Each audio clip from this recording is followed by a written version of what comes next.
नमस्कार प्रणाम। मैं डॉक्टर नर्दमन तिवारी हूँ। लखनऊ विश्वविद्यालय के LLB 3 years course LLB 5 years course के सेमेस्टर एग्जाम्स को लेकर हम लोग लगातार बात कर रहे हैं और इस बार इस सेमेस्टर के लिए आखिरी बार हम लोग बात कर रहे हैं LLB 3 ईयर्स कोर्स में 5th सेमेस्टर के उन लोगों के साथ जिन्होंने इलेक्टिव ग्रुप फर्स्ट में कॉन्स्टिट्यूशनल ग्रुप्स A1 में पेपर 1 ह्यूमन राइट्स ऑप्ट किया हुआ है, जिन्होंने मानवाधिकार का जो विषय है वो ऑप्ट किया हुआ चुना हुआ है। तो अभी हम लोगों ने बात करी है सवेरे क्रिमिनोलॉजी एंड पेनोलॉजी की और इलेक्शन लॉ की बात हम लोगों ने कर ली है। ह्यूमन राइट्स के हम लोग बात कर लेते हैं। पहली यूनिट ह्यूमन राइट्स को लेकर के, और ह्यूमन राइट्स का जो पहली यूनिट का जो पूरा का पूरा मसौदा है वो meaning, evolution, ancient and natural law perspective. Natural law से आप जूरिस्प्रूडेंस को जोड़िए। Natural rights, human rights, legal rights, human right classification, human right league of nation, sources of international human rights law, human right की importance को लेकर के है। दूसरी unit totally international human rights law को है लेकर के है, जिसमें आपको यूएन चार्टर पढ़ना होता है, universal declaration of human rights पढ़ना होता है, उसका लीगल सिग्निफिकेंस भी है। कन्वेंशन, कोवेनांट और कन्वेंशन है, जिसमें पहला जो है वो economic, social and cultural rights वाला 1966 का है, दूसरा सिविल एंड पॉलिटिकल राइट्स 1966 का है, तीसरा जो है वो European convention on human rights 1950 का है, American convention on human rights 1969 का है, African charter on human and peoples right है आपका, the Vienna conference on human rights convention against torture and other cruel, inhuman और डिग्रेडिंग ट्रीटमेंट और punishment है आपके सिलेबस में। तीसरी यूनिट देशज है, देसी है, नेशनल ह्यूमन राइट्स लॉ के विषय में है। Human rights in India, human rights in Indian constitution, the protection of human rights act 1992, जिसके अंतर्गत SHRCs की स्थापना हुई है। कैसे ह्यूमन राइट्स की ह्यूमन राइट्स के क्षेत्र में जो जुडिशियल एक्टिविज्म हुआ, नेक्स्ट सक्रियता कैसे आई है। Protection of human rights in India किस प्रकार से जुडिशियल एक्टिविज्म के माध्यम से हुआ है। नॉन गवर्नमेंटल ऑर्गेनाइजेशन का इसके प्रमोशन में और प्रोटेक्शन में, ह्यूमन राइट्स के प्रमोशन में और प्रोटेक्शन में क्या योगदान रहा है, क्या रोल रहा है। उसके बाद कई सारे कमीशन हैं। नेशनल ह्यूमन राइट कमीशन है, नेशनल कमीशन फॉर माइनॉरिटीज है, नेशनल कमीशन फॉर सफाई कर्मचारीज हैं, नेशनल कमीशन फॉर वीमेन है, national commission for backward classes and national commission for scheduled caste and scheduled tribes भी है। चौथी यूनिट स्पेसिफिक ह्यूमन राइट्स की है, प्रिजनर्स को लेकर के है, वुमेन चिल्ड्रन को लेकर के है, इंडिजिनस पीपल को लेकर के है, डिसेबल्ड को लेकर के है, सीनियर सिटीजन्स को लेकर के है, रिफ्यूजी को लेकर के है। हो सकता है मेरी आवाज़ थोड़ी बहुत आप तक पहुंचने में दिक्कत हो रही हो, नीचे बच्चे भी खेल रहे हैं, तो वो मुझसे शिकायत करने से बेहतर है कि थोड़ा सा ध्यान से अगर आप सुनेंगे तो आप मेरी बात आप तक पहुंच जाएगी। सवालों की बात कर लेते हैं। देखिए, एक सवाल जो आपका है ह्यूमन राइट की मीनिंग, उसका नेचर, उसका स्कोप, उसकी सिग्निफिकेंस को लेकर के, और ह्यूमन राइट का जो क्लासिफिकेशन किया गया है, social rights, cultural rights, economic rights, political rights, जिसको लेकर के बाद में कोवेनांट्स बनते रहे, बाद में उसको लेकर के कन्वेंशंस होते रहे। तो एक सवाल आप इस प्रकार का, मैं कहूंगा एस्से के तौर पर ह्यूमन राइट्स की डेफिनेशन, क्लासिफिकेशन वगैरह को लेकर के तैयार करके खूब कायदे से जाइएगा। वहीं पर दूसरी चीज जो है लीग ऑफ नेशंस, पहले वर्ल्ड वॉर के बाद आवश्यकता महसूस की गई कि भैया सबको इकट्ठा होकर के रहना पड़ेगा और मार काट अगर करेंगे तो बचेंगे नहीं। वो बात अलग है कि उसके बाद लीग ऑफ नेशंस बना, फ्लॉप हुआ। लीग ऑफ नेशंस में ह्यूमन राइट्स की बातचीत भी करी गई, लेकिन सेकेंड वर्ल्ड वॉर हो ही गया और उसके बाद जब यूनाइटेड नेशंस की स्थापना हुई तो ह्यूमन राइट्स को कहें तो एक बड़ा मंच मिला, एक बड़ा उसको बड़े एजेंडा के तौर पर देखा गया, समझा गया। तो लीग ऑफ नेशन की और ह्यूमन राइट्स की क्या आपस में कहें तो तालमेल क्या रहा है, उसको लेकर के भी आप थोड़ा सा तैयार होकर जाइएगा। उसके बाद हम आगे बढ़ते हैं। तो आपके लिए 2-3 चीजें तो एकदम मस्ट हैं। यूएन चार्टर को लेकर के, UDHR, universal declaration of human rights, आपने खूब पढ़ा होगा, खूब सुना होगा। और जब आप UDHR पढ़ते हैं तो पाते हैं कि जैसे UDHR में चीजें दी हुई हैं तमाम सारी चीजों को लेकर के, चाहे वो सिविल राइट्स हो, चाहे पॉलिटिकल राइट्स हो, वैसे ही तमाम सारी चीजों को हमारे फंडामेंटल राइट्स के चैप्टर में भी अडॉप्ट किया गया है, हमारे कॉन्स्टिट्यूशन में भी उसको अडॉप्ट किया गया है। मीन्स हम भी भागीदार हैं उस सार्वभौमिक उद्घोषणा के, जो universal declaration of human rights है, उसके हम भी भागीदार हैं और हमने अपने यहाँ पर उस चीज को अमल में लाने का काम किया है। तो UDHR को लेकर के, उसके लीगल सिग्निफिकेंस को लेकर के, चार्टर वगैरह को खूब कायदे से पढ़ लीजिएगा, उसके जो मुख्य आर्टिकल्स हैं, जो मुख्य उसकी धाराएं हैं, उसको भी देख लीजिएगा कायदे से। उसके बाद economic, social and cultural rights 1966 वाला कन्वेंशन आपके कोवेनांट आपके पास है, और एक सिविल पॉलिटिकल राइट्स 1966 का है। अब देखने में तो लग रहा है कि दो बहुत बड़े भारी हमारे पास कन्वेंशंस हैं, कोवेनांट्स हैं।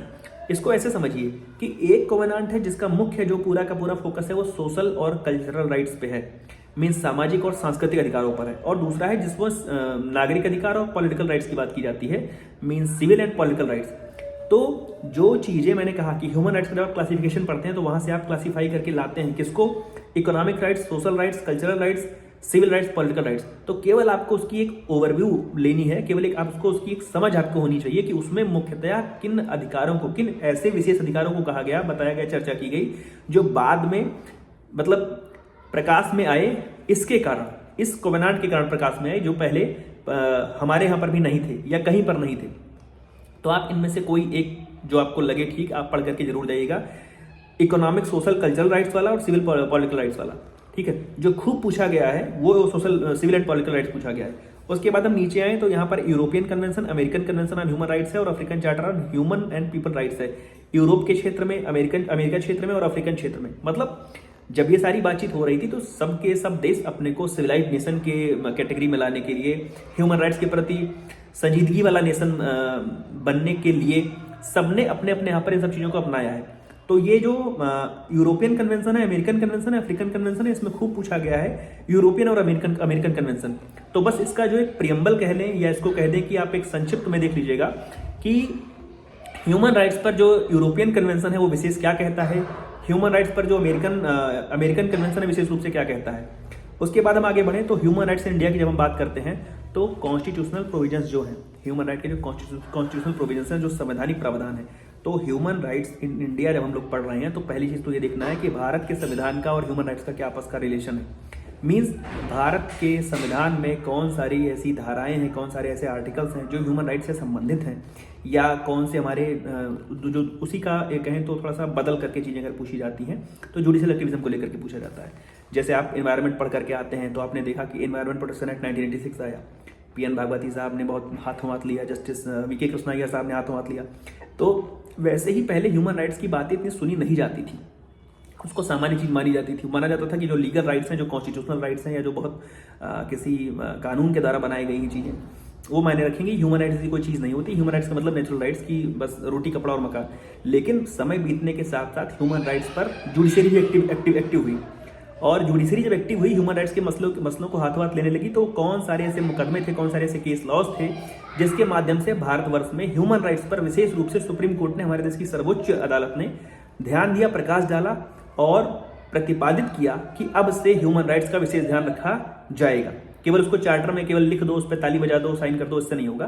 ह्यूमन राइट्स का विशेष ध्यान रखा जाएगा। अब आज आप कहीं पाते होंगे कि कई सारे किसी के साथ भी अगर कुछ ऐसा होता है, कई बार ऐसा होता है कि किसी को जेल में या पुलिस कस्टडी हो या जुडिशियल कस्टडी हो, अगर उसको लगता है कि उसके साथ टॉर्चर हुआ है तो उसके घर वाले ने SHRC में शिकायत करते हैं, और केवल मेल से शिकायत कर देते हैं तो भी उसकी सुनवाई हो जाती है। इतना मतलब सजग, इतना मजबूत है ह्यूमन राइट कमीशन। तो वहां से उन चीज़ों को आप देख लीजिएगा कि जो रोल रहा है हमारे कॉन्स्टिट्यूशन का और जुडिशियल एक्टिविज्म का, वो किस प्रकार से रहा है। उसके बाद आपको नीचे ह्यूमन राइट कमीशन के विषय में आपको देख करके जाना है।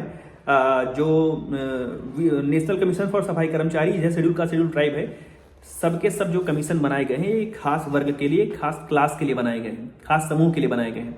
तो उसमें आप ये जरूर देख लीजिएगा कि वो उस वर्ग के लिए खास क्या कर रहे हैं। तो मैं आपको एक छोटी सी अगर सहूलियत दूं तो ये कहूँगा कि जो महिलाओं के मानवाधिकार के लिए काम कर रहे हैं, जो सफाई कर्मचारियों के मानवाधिकार के लिए काम कर रहे हैं, जो शेड्यूल कास्ट और शेड्यूल ट्राइब के मानवाधिकारों के लिए काम कर रहे हैं, वो क्या काम कर रहे हैं, उनका मूलभूत उद्देश्य क्या है, इसको समझ करके जाइएगा। तो फिर कुछ भी आएगा, लिखने में आसानी रहेगी, क्योंकि काम वही हो रहा है। उनके लिए अलग, उनके लिए अलग, उनके लिए अलग ऐसा नहीं है कि बिल्कुल अलग है, बहुत बड़ा अंतर है, सब एक जैसा ही है। घूम फिर करके वो बात जो होगी वो मानवाधिकारों की बात, ह्यूमन राइट्स की बात होगी। उसके बाद हम चौथी यूनिट से देखें तो प्रिजनर्स के ह्यूमन राइट्स हैं, प्रिजनर्स, वुमेन, चिल्ड्रन के ह्यूमन राइट्स हैं, indigenous people, disabled, senior citizen और रिफ्यूजीज के हैं। आप रिफ्यूजीज को कायदे से पढ़ लीजिएगा, इंडिजिनस पीपल को कायदे से पढ़ लीजिएगा, डिसेबल्ड को कायदे से पढ़ लीजिएगा। छोटे छोटे पैराज में इसको नोट कर लीजिएगा कि 5-5, 6-6 उनके अधिकारों के विषय में, कि डिसेबल्ड के विषय में क्या विशेष अधिकार देने की बात कही गई है, और इंडिजिनस पीपल के विषय में क्या विशेष अधिकार देने की बात कही गई है। और बात जो आपकी हो, ऐसा ना हो कि वो डिसेबल्ड के बारे में आप उनकी प्रॉपर्टी से संबंधित बातें लिखे दे रहे हैं, नहीं, या आप किसी इसके वीमेन या चिल्ड्रन के बारे में, मेंटेनेंस के बारे में लिखे दे रहे हैं। केवल ह्यूमन राइट्स की बात आप 5-5, 6-6 पॉइंट में नोट करके रखिएगा, आपके लिए वो फायदेमंद रहेगा। तो ढेर सारी शुभकामनाएं आपको आपके LLB 3 ईयर 5वें सेमेस्टर के खत्म होने पर। अब अगले सेमेस्टर में आपसे मुलाकात होगी, तब तक जुड़े रहेगा मेरे साथ। कुछ भी नया अपडेट आएगा तो मैं लेकर के उपस्थित हो जाऊंगा। और अभी से जोरदार शुरुआत करिए अपने PG के लिए, अपने पोस्ट ग्रेजुएशन के लिए, और जल्द ही हम लोग जुड़ करके कुछ नई बात करेंगे। धन्यवाद, प्रणाम।